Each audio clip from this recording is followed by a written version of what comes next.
This morning we're continuing our study in our Proverbs book, and so this lesson this morning is called the sin of laziness.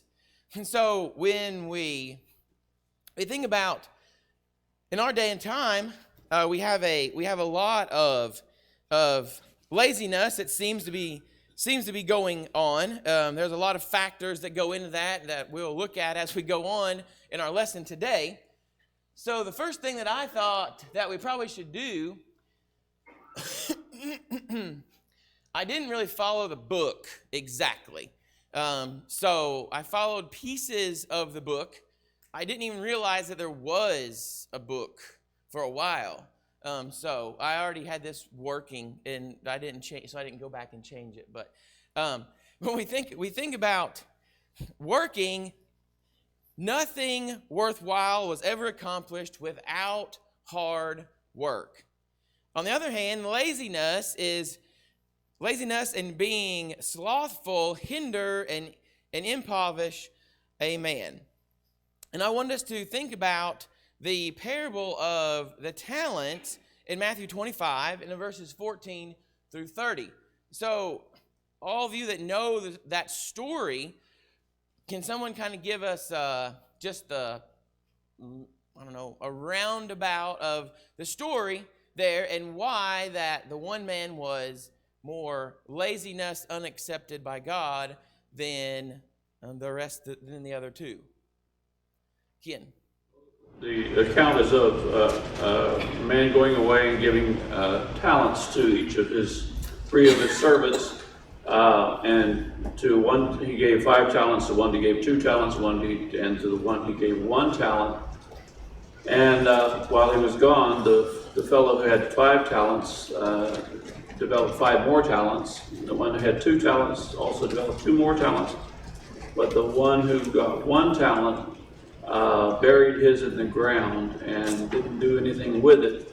And so when the master returned, the slave who buried his talent in the ground was rejected and condemned, and his talent was given to one who had 10 talents.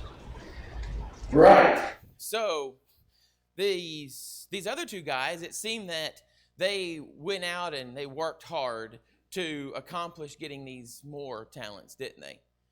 And the 1 talent guy, he said he was afraid of his master. He knew he was a hard man, and he just went out and dug a hole and buried it and then didn't do anything with it. Is that sometimes how that we are with our duties sometimes? You think that different kind of maybe things we have to do around the house or different kind of things? Erica? It reminds me of in Proverbs, and I'm sure you'll get to it later, but the guy who cries out, "There's a lion in the road." Sometimes we can live in this world that whether it's another person or an element in life, we let what might happen or we think about others hinder us from being productive. And it can really get to us and make us lazy in those aspects. Instead of just saying, you know what, I'm going to work for the Lord and just do the best I can, we let outside circumstance, what we think are outside circumstances, stop us from being productive. Right. No. Laziness is a character trait, something that you develop as a habit over a period of time, and it becomes part of who you are. And the fear that this guy had, the 1 talent guy, is something that caused him to not act and do anything. And it's the beginning of that habit, that first action that develops the character, which develops the trait that you have. And so it's something that we have to be, because everybody is to a certain extent fearful of the unknown. Yeah.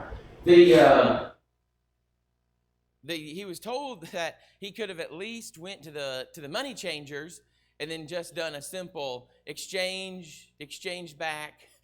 And so that would have required walking to town maybe at the most. And he didn't even want to do that. Jesse? Includes the denial of the fact that God gave everybody some ability. you're denying that and rejecting that. Even if there is fear, everybody has an intrinsic value and ability.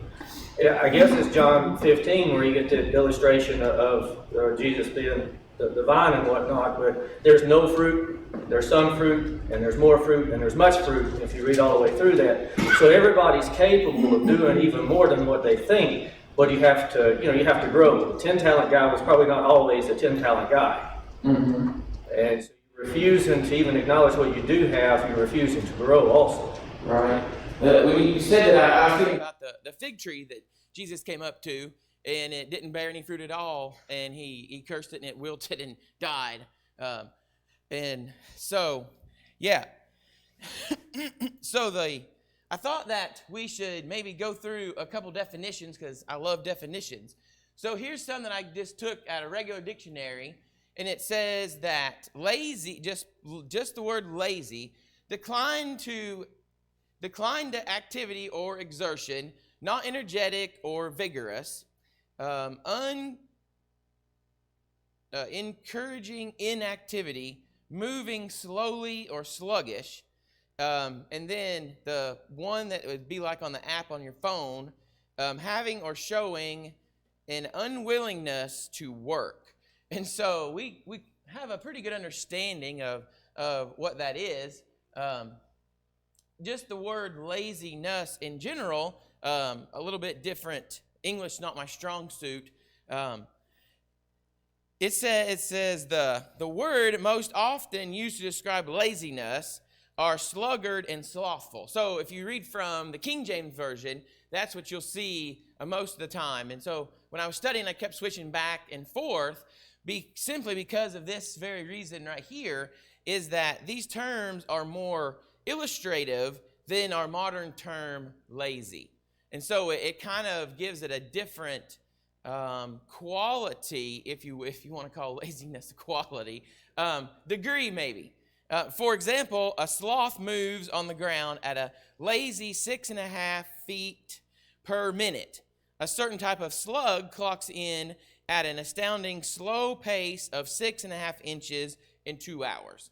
And so there's some just general science of how slow that so when we see these words, sluggard and slothful, then we kind of get a better understanding of of a mere laziness. So as I was cruising around the internet, come up with some pictures that I thought maybe would include. And so here's some examples that I thought about. So we see this one here. This may be one that's we may relate to. So the remote there is just out of reach. And so if we're married, we're going to probably holler for the wife, come get me the remote. If you got children, they're usually a little bit more inclined to help than the wife, at least at my house. And so maybe get Allison to come and get the remote. I don't really watch that much TV, but you get the idea that that's just pure laziness. Just, you don't have to reach very far to get it. This one here was pretty interesting here. So here's this, one of these scooter things you see in the big city, and she's using it to push her stroller. We might think really innovative, but probably walking would have been a lot better exercise. So I thought that one's pretty interesting. This one here is just like what Norm was talking about. So this laziness that we're talking about this morning is something that's learned. And as we see right now, in our day and time, this is where it starts, here with the kids. And so we wonder why that each generation seems to get more lazier than the old ones. I'm trying to build a building at my house and a dog kennel. And a few Saturdays ago, which Dad's been helping me, but a few Saturdays ago, it was like 95 degrees outside. He came over and he just outworked me so bad. I mean, he's 60 plus and I'm, young. And so I think that the hard work from a young age makes a lot of difference in how ends up when you get older. And so kids these days, they don't go outside and play enough, like they used to. It's definitely a trait that is learned. So we got to get into the lesson, the main lesson. So the book of Proverbs uses approximately 33 verses to condemn laziness. Apparently, God saw laziness as a danger facing people. And so we can see that this is not something that's new. It's something that is been old from a long time. So here is, instead of breaking it down like the book did, I didn't do that. I broke it down 2 times, laziness. So I just lumped everything into marks of a sluggard or marks of laziness. And so the first one that we see is, if you think about, so what's some marks, what's some things that kind of points to this person may be lazy or has these lazy tendencies. And so the love of sleep. And so I don't know if you all could help me and we could read these, it would go a little bit quicker. We can start down this side. Shirley and Ray, you want to read? All right. Proverbs 26:14, and then Proverbs 6:9-11. Clarissa 19:15, and Jesse or April 20 and verse 13.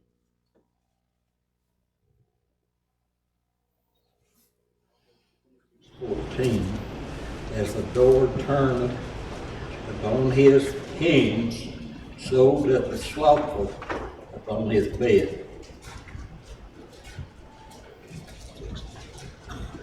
Okay, Proverbs 6:9-11. How long will you slumber, O sluggard? When will you not rise from your sleep? A little slumber, a little folding of the hands to sleep. So shall your poverty come on you like a pauper, and you will need your need like an armed man.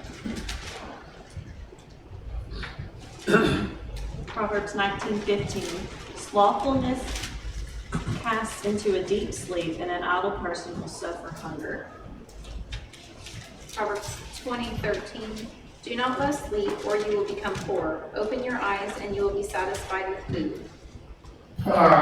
So what kind of a general theme do we see there by the one that spends a lot of time sleeping? Poverty. We see hunger there a lot. So we think about the person that doesn't get out of bed, they don't get anything accomplished, do they? It's hard to get anything accomplished when you don't get up. So last weekend, Dad said, I'm coming over, we're going to work on the building. I said, you probably better wait. I didn't get home from coon hunting and get in bed till 4, so I'm not going to be getting up at 7 or 8 to work on the building. So by the time I get up at 10 and then get with it, the day's shot. So you can see it changes. It can domino pretty fast if you won't get out of bed. So we can see that the person that's lazy, and I like the versions that Jens were reading from that use the word there, sluggard or slothful. And so if we want to get some things accomplished, we're going to have to get out of bed. Norm? The society provides today for us things like snooze alarms and stuff like that, and these things are not necessarily helpful in giving you the right attitude.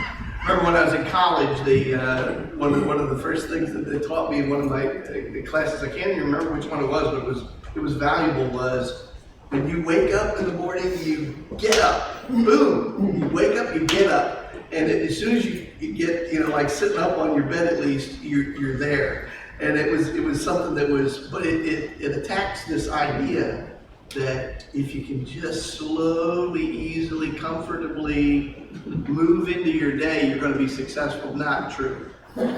Yeah, he talks about it here about tossing and turning, about being like a hinge. And so that's the same idea you were talking about. It seems like that they're awake, just not getting out of bed. And so a lot of times it's time to get up and go do something. All right. The second one that I seen reading through the Proverbs is the inability to start. And so Proverbs 10 and verse 4, and then Proverbs 21, 25 through 26. So Jesse and Erica or Brandon. Slack hand becomes poor, but the hand of the diligent makes rich.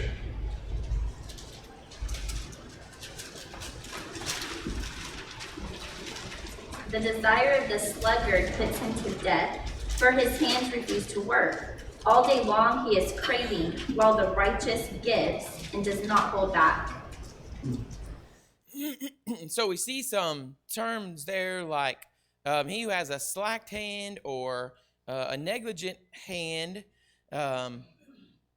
those that refuse to labor. And so we can see here that the inability to even just get started, Norm. Oh. I don't know what I was going to say. Go ahead. I thought it was interesting, the hint that they give us to the key to this in the second part of verse 26 there of Proverbs 21 is, while the righteous gives and does not hold back. And it gives us some insight into the laziness is just selfishness, ultimately.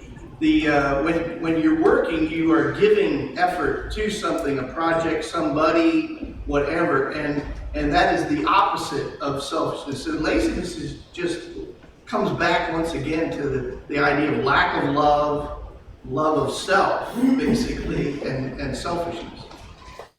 Here in 21, we kind of see the idea that the person has this desire, but they have basically no motivation, I guess, to go with it, which is my next one here. Inability to stick with a task to its conclusion, or if you want to call it simply, no motivation.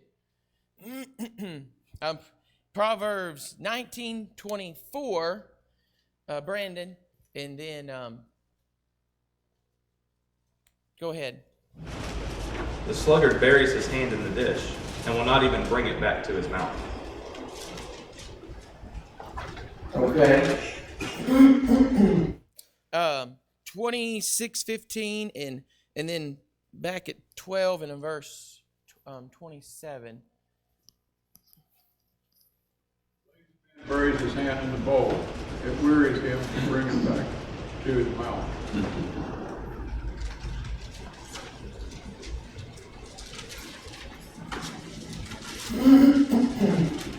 12:27. Whoever is slothful will not roast his game, but the diligent man will get precious wealth. All right. So, reading all them, of course, you all probably know that my mind went straight to the guy that went hunting, and so we see there that he had the enough ability to go hunting and catch his quarry, but then when he comes back, what did he do with it? Did he cook it and clean it? No. What was the purpose of even going then? That's the thing. A lot of people they don't mind hunting as long as you are using the game, and so it's kind of wasteful if you go out and then you shoot something and then you don't plan on eating it or using it for something. I get a lot of complaints about that, about coon hunting, because I don't really eat them things. So, so the not very motivated said there that there in 24 that it buries his hand in I think Brandon said a ditch. Is that what it said? A ditch. And so basically it's just it's that idea that they're not going to work. And if you don't work, then you don't eat. And if you don't eat, then what happens to you? You die. Yeah. So we can kind of see that how this laziness really seems to have an effect on us. So wasteful was, I had lumped in with this one, and then I separated out. Proverbs 24 and in verse 31. Proverbs 24 and 31. This is one of my favorite verses, and I use it from time to time in my sermons, if I can. It says, I went by the field of the lazy man, and by the vineyard of the man devoured on understanding, and there it was, all overgrown with thorns.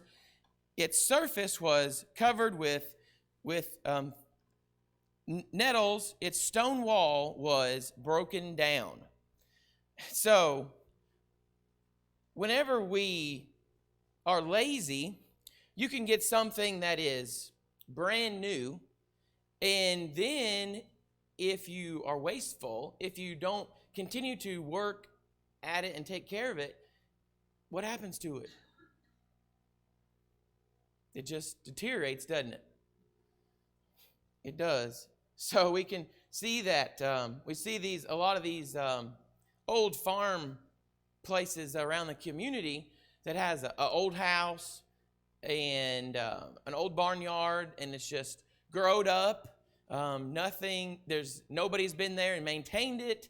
It was probably left to somebody's children, and they didn't take care of it at all, and there it is, just growed up. And so wasteful, we can waste the things that we are given away.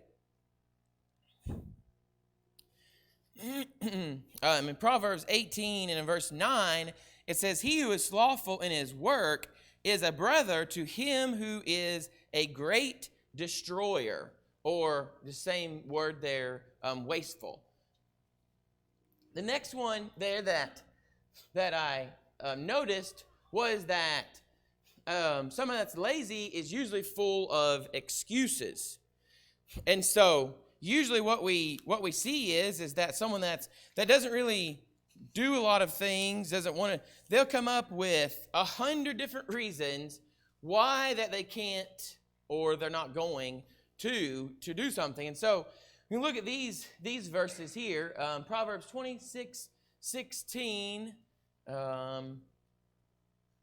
I don't know where we're at. Bill? Eyes, and 7 men who can answer sensibly. All right. 20 and in verse 4, someone please. The lazy man will not plow because of winter. He will beg during the harvest and have nothing. And then 22 and in verse 13. The sluggard says, there is a lion outside. I will be killed in the streets. Yeah. So we can see this is what Erica was talking about. So we can see here's this lazy person comes up with these excuses. It may be that it's bad weather. It may be that they're afraid. It could be that that whatever they were told to go do, or whatever they need to go do, that they think that that's not a good idea. Maybe they have their own idea of what needs to be done or not done. And so we can see that, that a person that is lazy is going to be full of excuses. And then the last one that I seen in this section here talks about and desires success. And so basically, they talk about success, they desire success, but then they can't execute to be successful. In Proverbs 14:23, we'll start back up here with Todd, if you don't mind. In all labor there is profit, but mere talk leads only to poverty. 13 and in verse 4. The sluggard craves and gets nothing, but the soul of the diligent is made fat. All right, and then 21 and verses 25 and 26. The desire of the lazy man kills him, for his hands refuse to labor. He covets greedily all day long, but the righteous gives and does not spare. So we can see this same idea. I like that the verses. These are the kind of lessons I like, where the verses speak for themselves, because I don't give a lot of good advice. So it's easier if I let the Bible do that. And so that's why I don't do good at Bible class.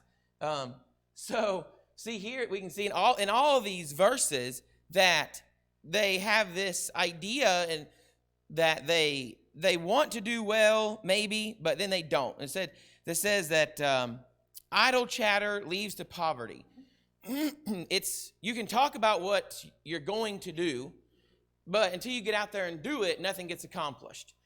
And this is kind of how my building has been, actually, because I was waiting on my brother to help me. He's too busy, and Tiffany really ain't into building. And so I did a lot of talking. It's like, yeah, when I get my dog kennel done, yeah, when I get my building done, and my concrete pad sits there, and it sits there. And finally, Mom and Dad say, do you need some help, son? Yeah, I do. And otherwise, it's just going to stay sitting there. So, Norm. God's basic principles from the creation was the idea of there's talk and then there's action. There's belief and then there's obedience. There's this natural cycle that should go on that leads to either success and growth or death in the other direction. And it's always tied together. The idea followed by the action leads to the success. So that kind of goes well with the next point. So this is my other breakdown of the book and Proverbs. The consequences of being lazy. And so the first one there that we seen pretty easily is there of self-evident ruin. And so we talked about a bunch of these different times about that what kind of problems it brings on ourselves being lazy. So in 24, Proverbs 24, verses 30 through 34, this is the verse that we read earlier. So this is where that the field and the vineyard are all grown up, stone walls broken down. You skip down to verse 32, we didn't read. When I saw it, I considered it well. I looked on it and received instruction. A little sleep and a little slumber, a little folding of the hands to rest. So shall your poverty come like a prowler, and your need like an armed man. And so we can see that not only do we end up wasting whatever it is that we're working on, but we see the result. The upper part of the verse shows us the result of the lower part of a little sleep, a little slumber, a little folding of the hands. And so, if you can build a brand new house, but after a while, you're going to have to do some maintenance on it. A lot of people have learned that the hard way here in this past couple of years with the housing market doing so well. So, we're going to put our house up for sale. They're bringing so much money.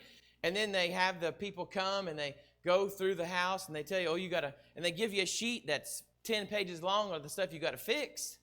would have been easier if we'd have fixed those things as the years just go on year by year, instead of waiting, 15 years down the road and things have fell apart and come undone and broken and those kind of things. All right. The next one that we can see is that the lazy person suffers poverty and want. So we've seen that over and over this morning. And like I said, there's when I put this together, I had made a vow to myself not to venture much out of Proverbs, because you could do this same lesson with only going to Proverbs a little bit, because there's a lot of New Testament passages that talks about this working as well. And so I tried to stay in Proverbs as best that I could, but we can see there, like in Proverbs 19:15, laziness casts one into deep sleep, and an idle person will suffer. In 20 and in verse 4, the lazy man will not plow because of winter.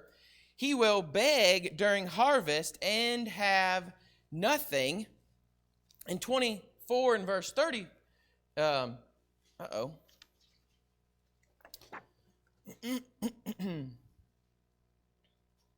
lost my place. 14:23. In all labor is profit, but idle chatter leads to, I don't even know where I went. I've got my notes all messed up. 24:34. So shall your poverty come like a prowler, and your need like armed man. And then 6 and verse 11. It's on this page. So shall your poverty come on you like a prowler, and your need like an armed man. Those two are almost exactly identical. And then we see, that the Apostle Paul over in 2 Thessalonians 3 and verse 10 tells us, for even when we were with you, we commanded you this, if anyone will not work, neither shall he eat. And so the Apostle Paul, he's very point blank there about those that are not working or laboring to provide. And so when we think about ourselves or laziness in general, then we can see that how important it is that we work. Longer text from chapter 6 in here where it says go to the ant. Right. But I like that lesson there. Sorry if I'm jumping ahead, but chapter 6 verse 6, it says, go to the ant, O sluggard, observe her ways and be wise, which having no chief, officer, or ruler, prepares her food in the summer and gathers her provision in the harvest. And then he says, how long will you lie down? Like we've read lots of passages like that with the lesson that your poverty is going to come if you don't behave like the ant. And there's so many good lessons there where you don't have to be told to go do it, and the ant is just constantly working. You can just watch the ants on the sidewalk and learn how to be diligent. And they're programmed by God to just be always working. Yeah. So we should be the same way, because you might logically think, oh, I don't have to work. I think I've got everything I need. But you don't know what's around the corner. And you also don't know who else might need something from you. So if you're just thinking about what do I need, that's not enough. Mm-hmm. About the rich farmer, when he got he thought, well, I've done all that I'm gonna do or need to do, and I'm just gonna sit back, eat, drink, and be merry. Anybody else? Norm? And Todd gets back to the idea of giving. It's the cure for everything. Is getting outside of yourself and providing. And you can't give if you don't have. So you have to work to be able to have, and then And then out of what we have, out of our surplus is readily available, and out of our heart, we can even dig into that which is not surplus. I think that our society these days, we get away from a lot of hard work. Some things. There's that.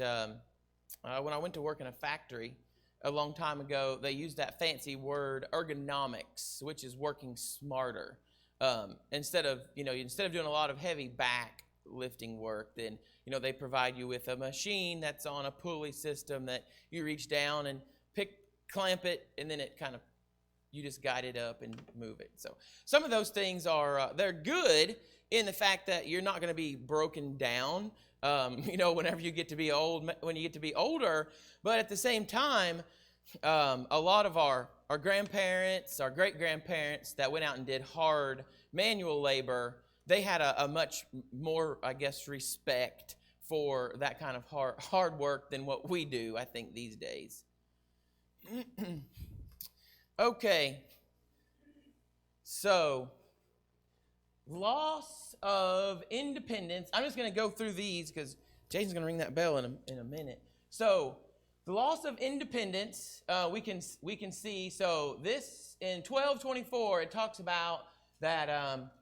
About how that, or who you would go to work for, kind of like what Norm was saying or Todd was saying, in that if you have a good work, you have a good work ethic, especially in your job, and that's one of the biggest things that we see. We hire the people, and if there's a little stall in what you're supposed to be doing, what do you see them doing?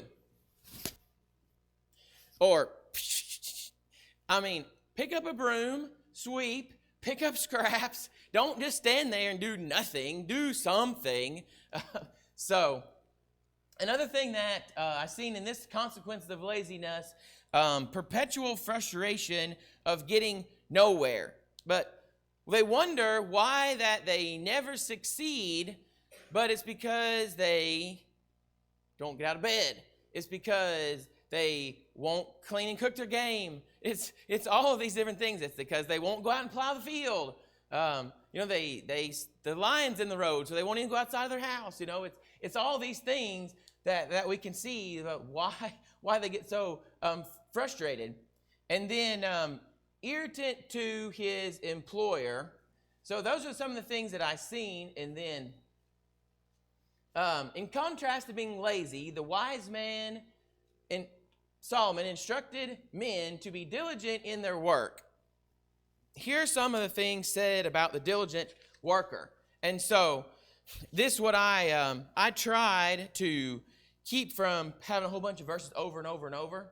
And so I'll just click them up here. So here's some of the things that I had put on here for in the industrious hard worker is self-motivated and disciplined. And so here's the Proverbs 6:6-8 that Todd was talking about.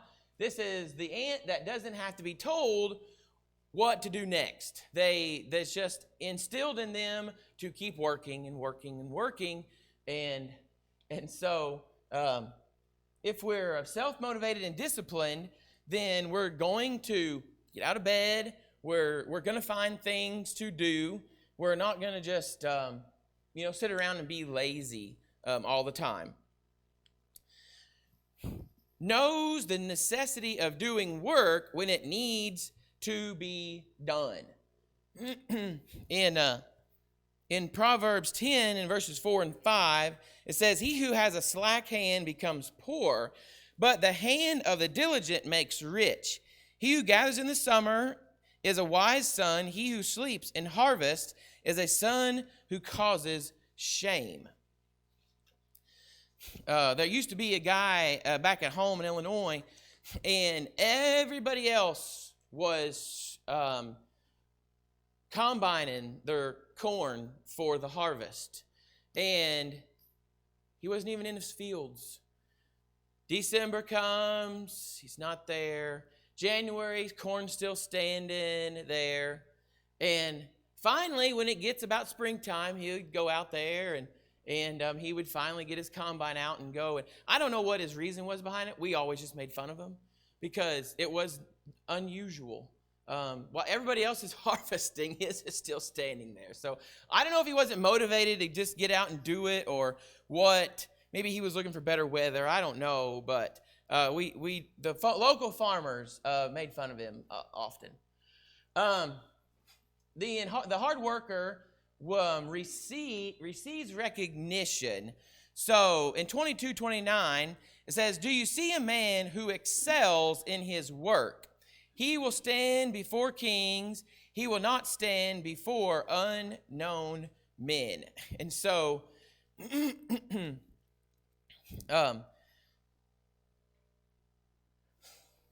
the last one there that I have is rewarded for his industry, which kind of goes along with receives recognition. So in 13:4 it says, "The soul of a lazy man desires and has nothing, but the soul of the diligent shall be made rich." It was really, I don't know what the right word is, interesting to me, I guess, because when I did this lesson, I had my mindset set on all of these negative laziness things. And so when I read the scriptures, those are the ones that popped out at me. Then when I got to this section, when I looked at the book, it said the book wanted us to finish up with being a hard worker. And it was given the same verses, and I'm like, I didn't see that in there. But it was just exactly the opposite. My mind was so focused on the laziness part of the scriptures that I wasn't really focusing on the positive flip side, which is in most of exactly the same scriptures. So,